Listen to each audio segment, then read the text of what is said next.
Nikiwa kama shahidi nitakachokisema ni ukweli mtupu. Ndio.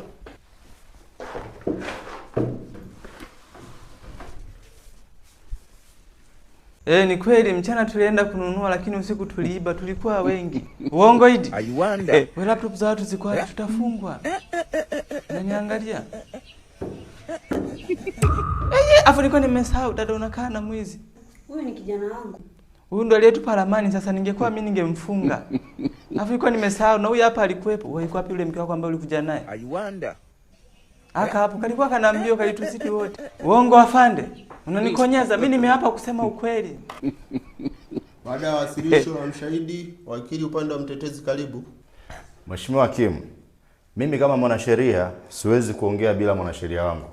Wewe jamaa tu nitetea isitana nakaa. Nina haki zangu sasa, utanilazimisha.